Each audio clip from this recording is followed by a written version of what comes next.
céu, paraíso, inferno.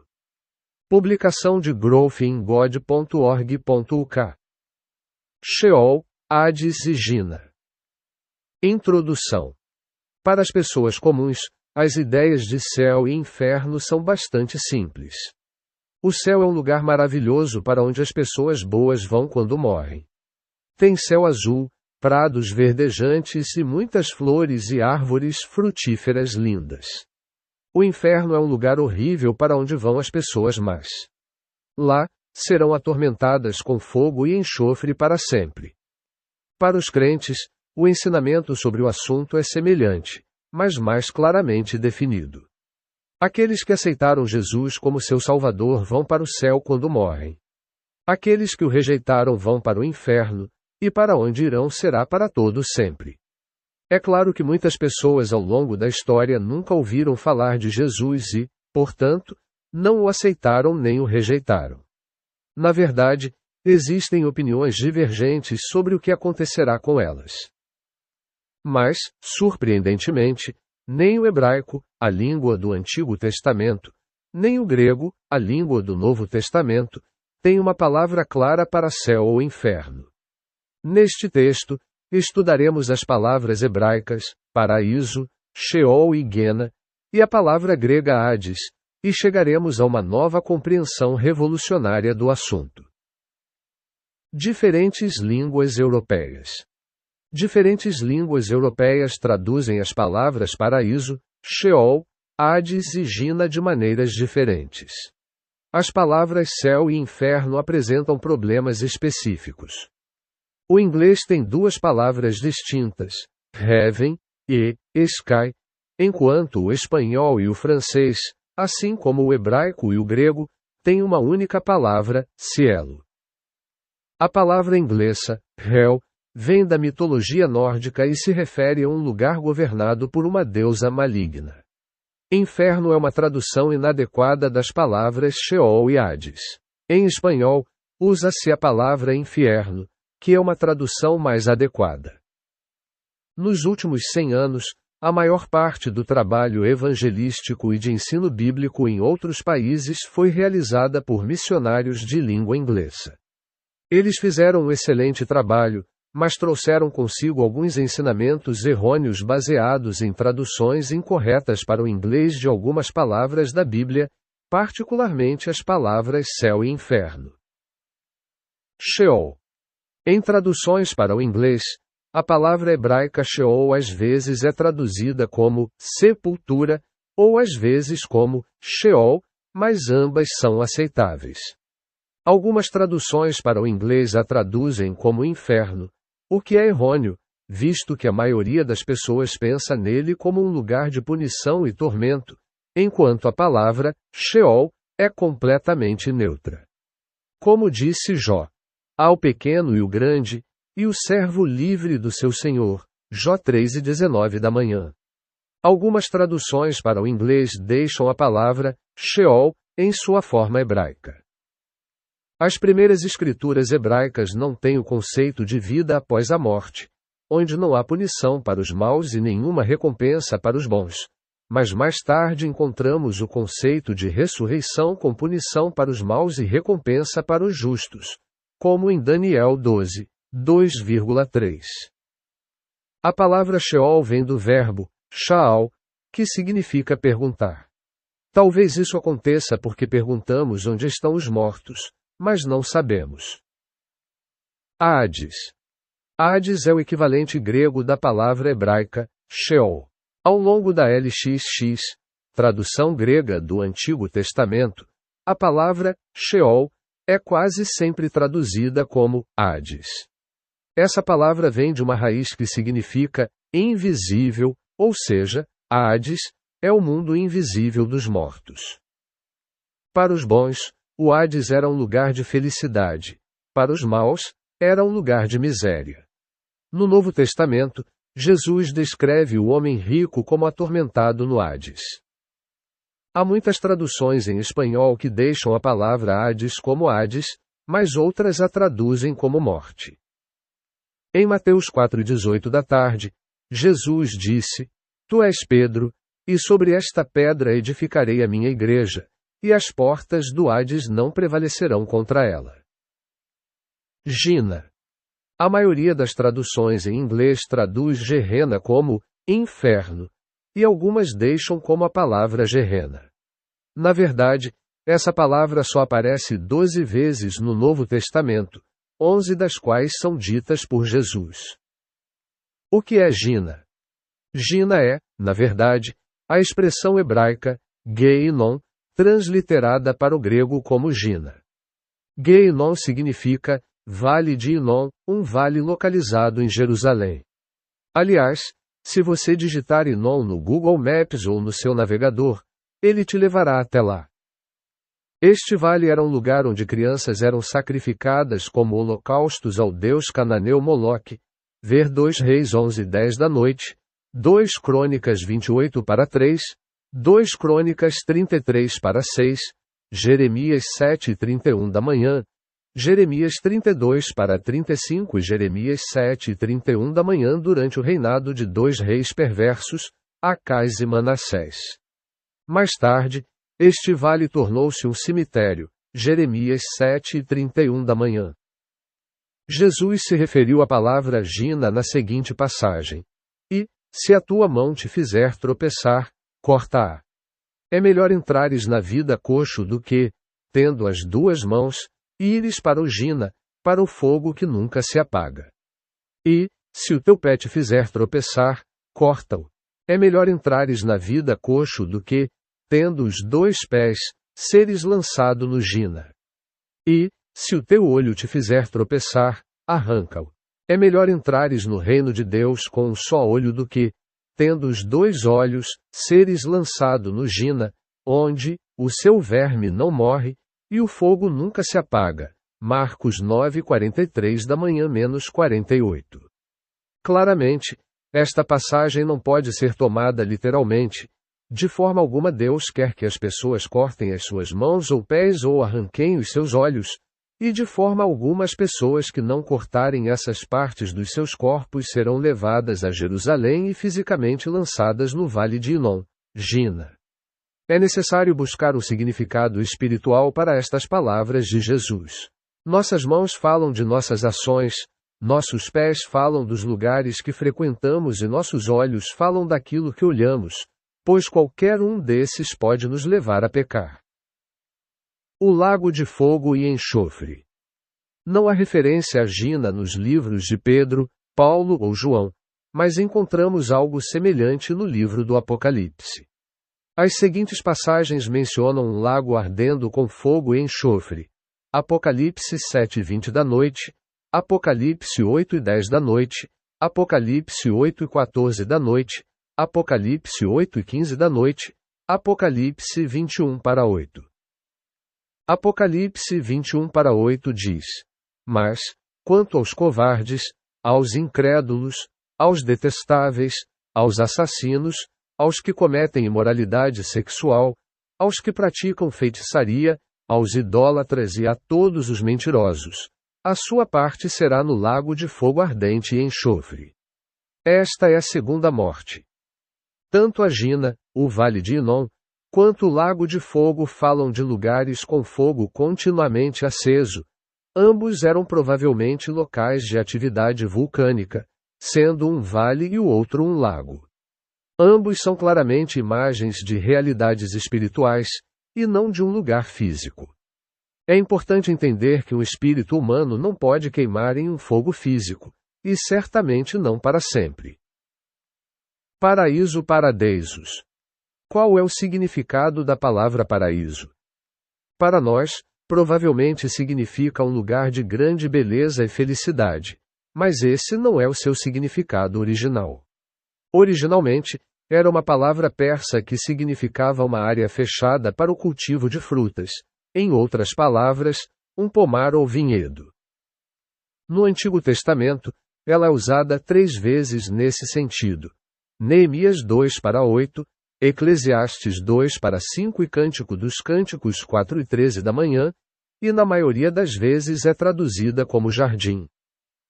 No Novo Testamento, a palavra hebraica, pardes, É transliterada para a palavra grega paradeisos, e depois para o espanhol e outras línguas como paraíso. Paraíso não é outro nome para céu, é outro nome para o jardim do Éden. Isso fica claro em Apocalipse 2:7. Ao vencedor, dar-lhe-ei que se alimente da árvore da vida, que está no paraíso de Deus. A árvore da vida estava no jardim do Éden. Em Gênesis 2:8-9, lemos: Então o Senhor Deus plantou um jardim no Éden, e da terra o Senhor Deus fez brotar toda espécie de árvores agradáveis à vista e boas para alimento. A árvore da vida estava no meio do jardim, junto com a árvore do conhecimento do bem e do mal. Todas as árvores frutíferas, nenhuma menção a flores. Ou seja, o Éden não era um jardim com belas flores como poderíamos ter pensado, mas um pomar repleto de frutas deliciosas. A palavra grega paradeisos aparece apenas 3 vezes no Novo Testamento. Lucas 11:43 da noite, 2 Coríntios 12:3-4 e Apocalipse 2:7. Jesus disse ao criminoso crucificado ao seu lado: Em verdade te digo que hoje estarás comigo no paraíso. O homem teria entendido que se referia ao jardim do Éden. Parábolas. Consideramos os significados literais de Sheol, Hades, Gina e Lago de Fogo. Não podemos realmente compreender seus verdadeiros significados a menos que entendamos que Jesus falou por meio de parábolas, e não apenas por meio de parábolas, mas que muitas outras coisas na Bíblia são parábolas que não podem ser entendidas literalmente. Jesus falava em parábolas, mas o que isso realmente significa? Significa que ele falava de realidades espirituais em termos terrenos. Vejamos alguns exemplos. Todos conhecemos a parábola do semeador, Mateus 13:3-8. Jesus contou uma história simples sobre um semeador que estava semeando sementes em 4 tipos diferentes de solo. Essa história não mencionava Deus, céu, inferno ou qualquer coisa espiritual ou religiosa. Era uma história simples do cotidiano. Mesmo quando Jesus explicou a parábola, Mateus 1:18 da tarde -23, ele quase não usou linguagem espiritual. Ele disse que a semente era a palavra do reino e que os pássaros que comeram a semente eram o maligno. Novamente, Jesus não mencionou Deus ou o diabo. Nem mesmo o Evangelho falou inteiramente em termos naturais. O capítulo 13 de Mateus contém 7 parábolas. O semeador, Mateus 13:3-8. O joio, Mateus 1:24 da tarde -30. O grão de mostarda, Mateus 1:31 da tarde -32.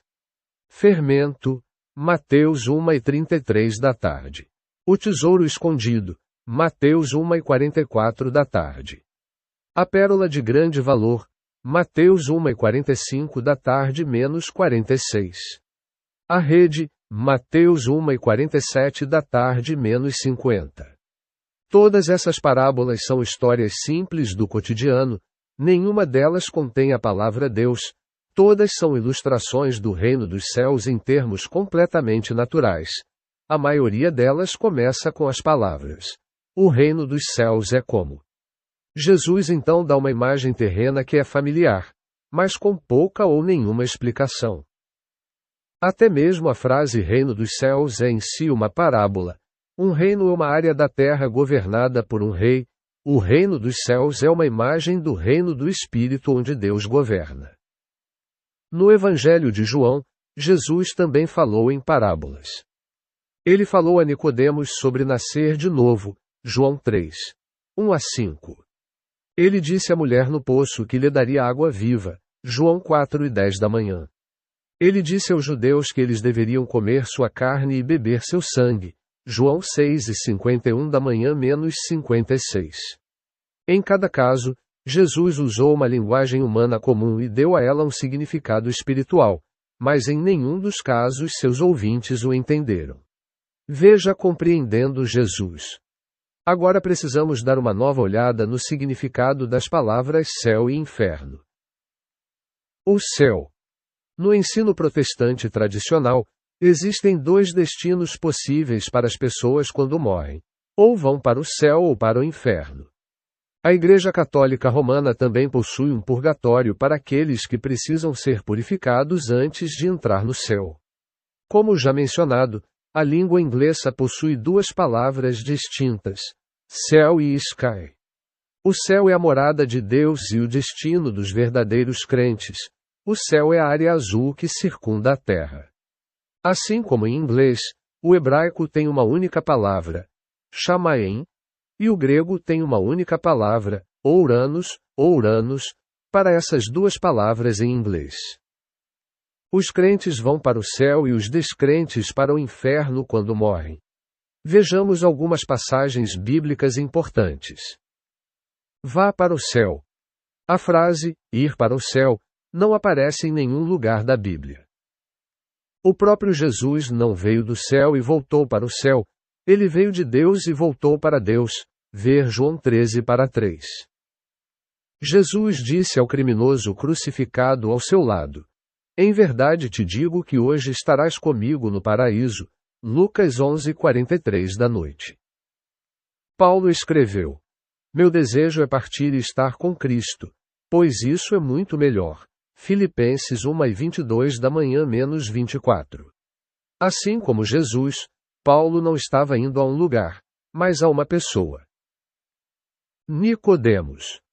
O que Jesus disse a Nicodemos? Em verdade te digo que aquele que não nascer de novo não pode ver o reino de Deus. João 3:3. Em verdade te digo que aquele que não nascer da água e do Espírito não pode entrar no reino de Deus. João 3:5. Jesus não estava falando sobre Nicodemos ir para o céu quando morresse. Ele estava falando sobre primeiro ver o reino de Deus e depois entrar no reino de Deus durante esta vida. O reino de Deus é o mundo espiritual. Não precisamos esperar até morrer para vê-lo ou entrar nele. Podemos vê-lo e entrar nele agora se nascermos de novo. João 14:3. João 14:3 é uma passagem bíblica favorita para ler em funerais. Não se turbe o vosso coração. Crede em Deus, crede também em mim. Na casa de meu pai há muitas moradas. Se não fosse assim, eu vos teria dito: vou preparar-vos lugar. E, se eu for e vos preparar lugar, virei outra vez e vos levarei para mim mesmo, para que onde eu estou, estejais vós também. Jesus confortou seus discípulos assegurando-lhes que eles iriam para o céu quando morressem, ou quando ele retornasse. Jesus não mencionou o céu nesta passagem ou o que aconteceria quando seus discípulos morressem. Já se passaram quase 2000 anos e ele ainda não voltou, ou pelo menos não da maneira que os discípulos esperavam ou a maioria das pessoas espera hoje. Se você ler todos os capítulos 14, 15 e 16 de João, verá que todo o contexto desta passagem é a vinda do Espírito Santo. Mais adiante neste mesmo capítulo, Jesus esclareceu suas palavras dizendo: meu Pai o amará, e viremos a ele e faremos nele morada. João 2:23 da tarde. Jesus cumpriu sua promessa, não levando os discípulos para o céu quando morreram, mas voltando no dia de Pentecostes. Naquele dia, parafraseando as palavras de Paulo em Efésios 2:6, ele diz: Deus ressuscitou os discípulos com Jesus e os fez assentar com ele nos lugares celestiais em Cristo Jesus. Escrevi extensivamente sobre este assunto em A Vinda do Senhor. Conflito no céu. Devemos considerar com mais detalhes as palavras gregas ouranos, ou ouranos, um substantivo geralmente traduzido como céu, e seu adjetivo epourâneos, epourâneos. Diversas passagens bíblicas nos mostram que Ouranos não é simplesmente o lugar onde Deus vive, mas também um lugar habitado por Satanás e espíritos malignos. Duas passagens de Efésios nos falam sobre os lugares celestiais. Efésios 1:3. Bendito seja o Deus e Pai de nosso Senhor Jesus Cristo, que nos abençoou com todas as bênçãos espirituais nas regiões celestiais em Cristo. Efésios 6:12 da manhã. Porque não lutamos contra carne e sangue, mas contra as forças espirituais do mal, nas regiões celestiais. Temos bênçãos nas regiões celestiais e lutamos contra as forças espirituais do mal nas regiões celestiais. Apocalipse 12:7 nos dá a mesma mensagem. Houve guerra no céu. Miguel e seus anjos lutaram contra o dragão. O dragão e seus anjos lutaram. O céu e o reino celestial não são só bondade, paz e beleza. Eles também são um lugar de conflito. Efésios 2:2 é semelhante. O príncipe das potestades do ar, do espírito que agora opera nos filhos da desobediência. Inferno. A palavra inglesa, hell, vem da mitologia nórdica. Hel era o nome do submundo onde os mortos residem. Uma deusa feroz, também chamada Hel, presidia o local, que se acreditava ser subterrâneo. A palavra inferno é usada em algumas traduções para o inglês para traduzir tanto a palavra grega, Hades, quanto a palavra hebraica, Gehenna. Inferno não é uma boa tradução para nenhuma dessas palavras. Muitas Bíblias em inglês mantêm a palavra Hades, enquanto outras a traduzem como morte, e ambas são aceitáveis. A maioria das Bíblias em inglês traduz a palavra Gina como inferno, mas algumas a deixam como Gina. Surpreendentemente, a palavra Gina só aparece fora dos Evangelhos, em Tiago 3:6. Ao longo do livro de Atos, nem Pedro nem Paulo alertaram as pessoas de que, se não crescem em Jesus, seriam atormentadas na Gina ou no Hades para sempre. Claramente, eles tinham coisas melhores a ensinar do que isso. Em nenhum lugar nos é dito que Satanás e seus anjos, os espíritos malignos, vivem no inferno. Surpreendentemente, encontramos, em Apocalipse 2:10 da tarde, Jesus e seus anjos supervisionando o tormento dos descrentes no lago de fogo. Isso significa que toda a doutrina do inferno, como ensinada há séculos pela igreja tradicional, praticamente não tem base nas Escrituras. A Bíblia certamente fala de julgamento e punição tanto para crentes quanto para descrentes, mas isso nunca é associado a um lugar chamado inferno. O mundo espiritual. Recapitulando, o hebraico não possui uma palavra clara para céu e nenhuma palavra para inferno nos sentidos que essas palavras têm nas traduções modernas da Bíblia. O grego é o mesmo. Não há uma palavra clara para céu e não há uma palavra clara para inferno. Sheol significa sepultura. Hades significa o mundo invisível. Gina significa vale de Inom. Paraíso significa um lugar de árvores frutíferas. Chamaém e Ouranos significam céu. Todas essas palavras são imagens do mundo espiritual. É importante notar que não são nomes alternativos para céu e inferno. Tradutores da Bíblia frequentemente traduzem de acordo com os ensinamentos tradicionais da Igreja sobre o céu e o inferno, e em outros tópicos, nem sempre traduzem com veracidade. A visão tradicional da Igreja é que existem dois lugares separados chamados céu e inferno. Após a morte, todos vão para um ou outro desses lugares e permanecem lá pela eternidade. Essa visão não vem da Bíblia, mas de séculos de tradição da Igreja e, originalmente, de religiões pagãs. Na Bíblia, encontramos Satanás e seus anjos no céu, e Jesus e seus anjos no inferno, o lago de fogo, e nenhuma palavra clara para céu ou inferno é encontrada nas escrituras hebraicas ou gregas. Qual é, então, a verdadeira imagem? Acredito que essas duas palavras gregas, ouranos e epourâneos, geralmente traduzidas como céu, na verdade se referem a todo o mundo espiritual. Este mundo espiritual contém tanto o bem quanto o mal. As palavras paraíso, Gina e Hades não são nomes de lugares, mas sim uma linguagem figurada para diferentes aspectos deste mundo espiritual. O céu dos céus ou céu supremo, mencionado em 2 Crônicas 2:6, e o abismo, mencionado em Apocalipse 9:2, podem ser dois extremos deste mundo espiritual. A ideia de que todos os crentes vão para um único lugar chamado céu e todos os descrentes vão para um único lugar chamado inferno não faz muito sentido. Os descrentes variam enormemente em suas vidas. Alguns deles são pessoas completamente perversas que viverão vidas muito perversas, mas muitos deles viverão vidas justas e podem ter sido seguidores fervorosos de outras religiões. A justiça exige que, após a morte, cada pessoa passe para o seu devido lugar no mundo espiritual. Da mesma forma, o estado espiritual dos crentes varia muito. Alguns viverão suas vidas em profunda consagração e comunhão com Deus. Outros têm um certo nível de fé, mas viverão suas vidas principalmente para o mundo e para si mesmos.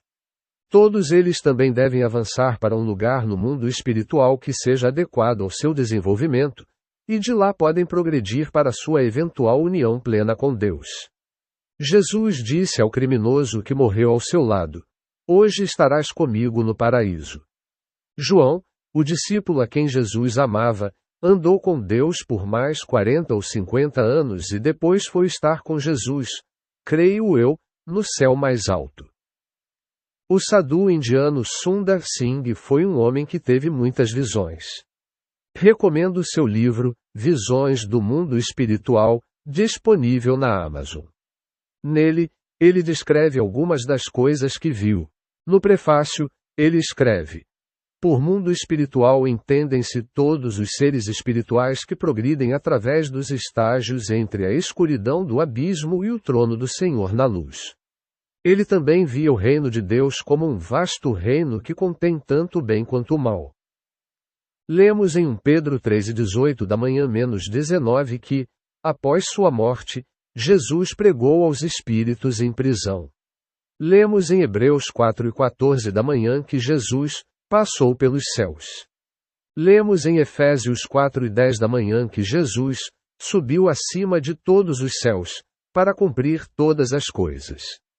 Vemos nessas três escrituras que Jesus passou das profundezas para as alturas de todo o mundo espiritual. As 7 parábolas em Mateus 13 também apontam para a vasta abrangência do mundo espiritual. Veja a parábola da rede em Mateus 1:47 da tarde menos 50. O reino dos céus é semelhante a uma rede. Assim será no fim dos tempos. Os anjos sairão e separarão os maus dos justos, e os lançarão na fornalha ardente. Claramente, isso se refere ao mundo espiritual mais amplo, e não a um lugar puro onde Deus vive com os santos e anjos. A parábola do joio, Mateus 1:24 da tarde menos 30, é semelhante, assim como a parábola do fermento, Mateus 1:33 da tarde. Em ambas as parábolas, descobrimos que o céu contém uma mistura de bem e mal. Paulo escreveu as seguintes palavras aos Colossenses: "Porque por meio dele, Jesus, foram criadas todas as coisas nos céus e na terra, as visíveis e as invisíveis, sejam tronos, sejam soberanias, sejam principados, sejam potestades, tudo foi criado por ele e para ele. Pois foi do agrado de Deus que nele habitasse toda a plenitude e que, havendo feito a paz pelo sangue da sua cruz, por meio dele reconciliasse consigo mesmo todas as coisas, tanto as que estão na terra como as que estão nos céus." Cf. Colossenses 1:16 da manhã menos 20. Esta passagem fala do plano inimaginavelmente vasto de Deus para criar, redimir e reconciliar consigo todo o mundo espiritual. Conclusão. Examinamos os significados das palavras paraíso, Sheol, Hades e Gina. Estes não são nomes alternativos para céu e inferno, como muitos foram levados a crer. Em vez disso, são palavras pictóricas em hebraico e grego para diferentes aspectos de todo o mundo espiritual. Este mundo espiritual, embora em grande parte oculto à nossa vista nesta vida, está ao nosso redor, e sua variedade e escopo são muito maiores do que aqueles do nosso mundo atual. Após a morte, despertaremos em nosso lugar e nível apropriados no mundo espiritual. A partir daí, continuaremos nosso progresso em direção à união plena com Deus, nosso Pai.